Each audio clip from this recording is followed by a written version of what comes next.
मथुरा के गांव नंगलाबर गांव में रालोद नेता राष्ट्रीय महासचिव डॉक्टर यशपाल बघेल के नेतृत्व में राष्ट्रीय लोक दल की एक बड़ी जनसभा आयोजित हुई।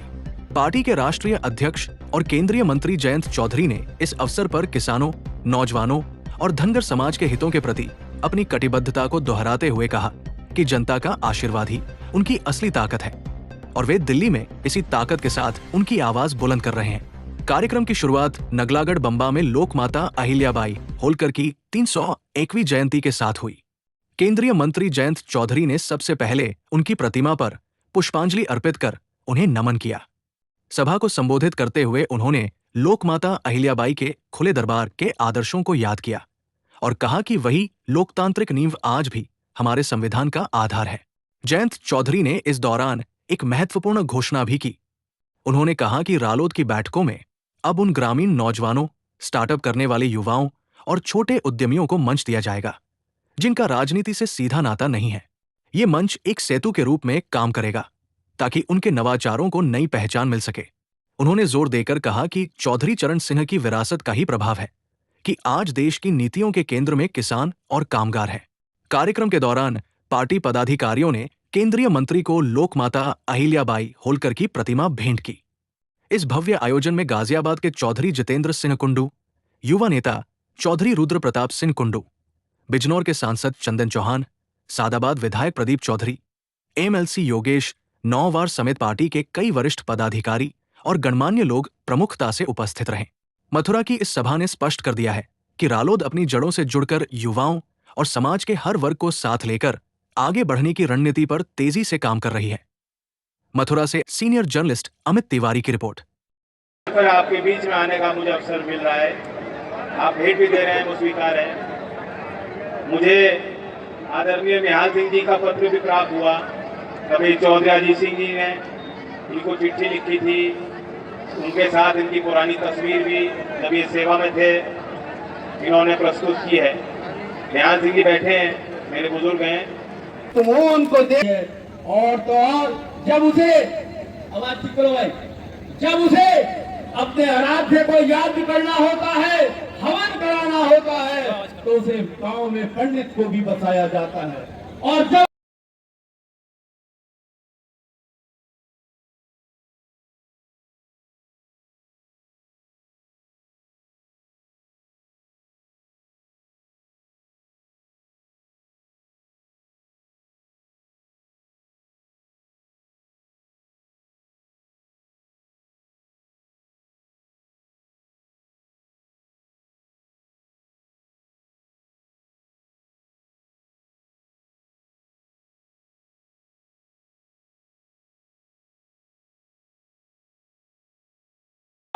वक्त बीत चुका, ऐसे महान हस्ती को आप भुला नहीं पाए हो, क्योंकि उनका इतना बड़ा योगदान देश के लिए।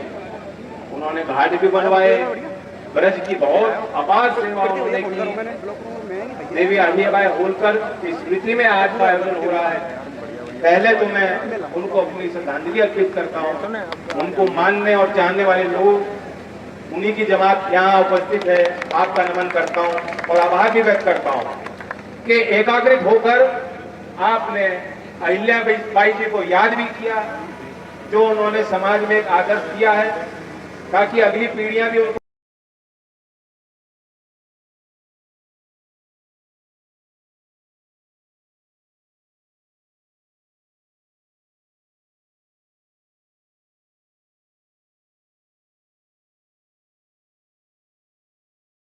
पहला ही काम सरकार ने किया कि किसान सम्मान निधि की 17वीं इंस्टॉलमेंट उन्होंने लगाई। जैसा जानते हैं 9.5 करोड़ किसान अब तक इस योजना में लाभान्वित हो चुके हैं। अभी मैंने बैठक की मथुरा में जहाँ मछली पालन की बात रखी, उसकी भी संभावना यहाँ ब्रज के क्षेत्र में है। मथुरा में जो विश्वविद्यालय है उसमें भी एक फिशरी का अलग कॉलेज भी स्थापित हुआ है। और आप जानते हैं कि पहले जो मत्स्य पालन था, जो लोग उसमें थे उनको किसान का दर्जा नहीं, केसीसी के अंतर्गत उन्हें लाने में भारत सरकार ने बहुत सार्थक तय। अभी बजट में जो घोषणा की है कि 3 लाख का केसीसी का लिमिट बढ़ा करके 5 लाख का जो निर्णय, ये भी स्वागत है। विकास की गति तेज हुई है। इंफ्रास्ट्रक्चर में जो 2014 के पहले 2 लाख करोड़ का निवेश होता था, 12 लाख करोड़ का होता है। प्रगति का एक मंच निर्माण किया गया और उसमें सब तरह लगातार बैठक होती है। सारे स्तर में जो जिम्मेदार लोग हैं, स्टेक होल्डर्स हैं, उनको बैठाया जाता है और जो फैसले लिए गए हैं, जो लंबित हैं, जो परियोजनाएं फंसी हुई, उन अड़चनों को दूर करके उन्हें जमीन पे उतारने के लिए पहल की गई और उसका परिणाम है कि आज रोड नेटवर्क में, भारत में जो रोड नेटवर्क है, यूपी में आप देख रहे हैं अभी गंगा एक्सप्रेसवे की शुरुआत है। ये ब्रज के क्षेत्र में आपने देखा ही है कि लखनऊ तक कनेक्टिविटी बन चुकी है, लेकिन NHAI हो, स्टेट के एक्सप्रेसवे हो, प्रधानमंत्री ग्राम सड़क योजना हो, सड़क के इस जाल का सीधा लाभ व्यापारी को, छात्र को, किसान को, हर वर्ग को मिला। इसका आवागमन से उनकी अर्थव्यवस्था टिकी। दुनिया का second largest road network, third largest metro network, third largest civil aviation market, ये सारे वो आंकड़े हैं जो बताते हैं कि इंफ्रास्ट्रक्चर पे किस प्रकार से जो एक लंबी अवधि के एक निवेश होता है, लेकिन उससे लोगों की जीविका का निर्माण होता है। भारत सरकार ने प्राथमिकता बनाई, निवेश किया और उसका एक सार्थक प्रभाव अब दिखाई दे।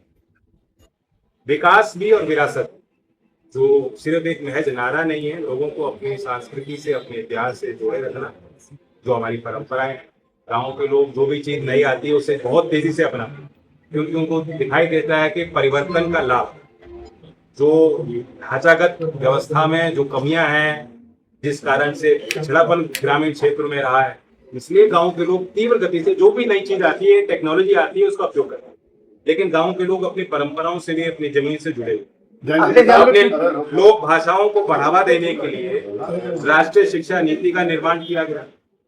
बाबा साहब भीमराव अम्बेडकर के पंचतीर्थ का निर्माण हो, आपके बिरसा मुंडा जी के जयंती को विशेष दिवस के तौर पे मनाने की बात हो, अहिल्याबाई देवी जी के नाम से महिला उद्यमियों को 25 लाख रुपए तक की सहायता राशि देने के लिए एक विशेष केंद्र की योजना हो, सरदार पटेल की स्टैच्यू ऑफ यूनिटी हो, चौधरी चरण सिंह जी को भारत रत्न देने का फैसला हो, कर्पूरी ठाकुर जी को भारत रत्न देने का फैसला हो, ये सब भी उस विकास की सोच को दर्शाते हैं जहां विरासत को भी अहमियत दी गई है और पहले की तरह उसे नजरअंदाज करके सिर्फ एक मॉडर्न परिभाषित विकास को आगे बढ़ाना, ये भारत सरकार का संकल्प नहीं है। अगले ज्यादा ट्वीट किया है कि बंदर चढ़ाओ चोट सरकार रही है। देखिए, अखिलेश जी ने ट्वीट किया है, मुझे लगता है कि राज्य सरकार ने उस पर कार्रवाई की है। दूध का दूध, पानी का पानी, कोई जाए। अयोध्या के बाद मुख्यमंत्री कार्रवाई चढ़ाई की शिकायत होने लगी, क्या कहेंगे?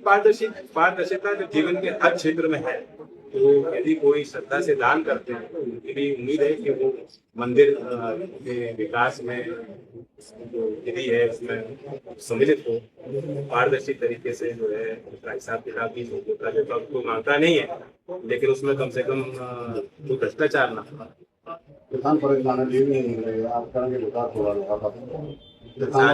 किसान की तो सतत समस्याएं हैं, तब किसान को उसमें सतर्क होना होता है। किसान अपने न्यूट्रिएंट की टेस्टिंग कर सके, सॉइल में क्या पदार्थ की कमी है, कैसे उपज बेहतर हो सकती है, विज्ञान से किसान को जोड़ना, इसके लिए समय समय पे पहल होती है। भारत सरकार का प्रयास भी है। अभी भी कृषि मंत्रालय ने 1 महीने के विशेष अभियान को छेड़ा है और बेहतर पद्धति का असर ये भी है कि किसान की पैदावार बढ़ गई। 12,000 लाख मीट्रिक टन का अनाज का जो रिकॉर्ड उत्पाद है वो उस बात को अगले जगह पे कहा है कि बीजेपी सरकार 27 में नहीं आ रही, तो यूपी में चुनाव नहीं हुआ। बात कर रहे हैं, विपक्ष की भूमिका है, कुछ कहेंगे नहीं तो आप कहोगे कि अखिलेश जी शांत। देखिए, उम्मीद नहीं, विश्वास।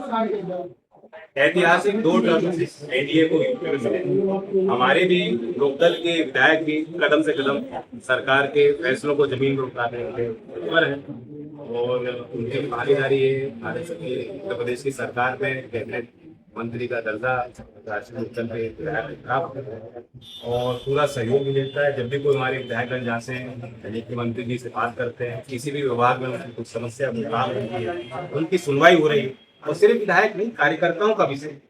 तो ऐसी व्यवस्था में जब वो बेहतर तालमेल जमीन पे दिखाई दे तो फिर कोई सामने नहीं दिखाएगा। मुझे पूरा विश्वास है, खासतौर से जिस क्षेत्र में हम खड़े हैं, इस क्षेत्र के रग रग से मैं वाकिफ हूँ। यहाँ की भावनाओं को मैं बखूबी जानता हूँ और जिस प्रकार का 100% रिकॉर्ड एनडीए के पक्ष में ब्रज ने दिया, आगे भी उनका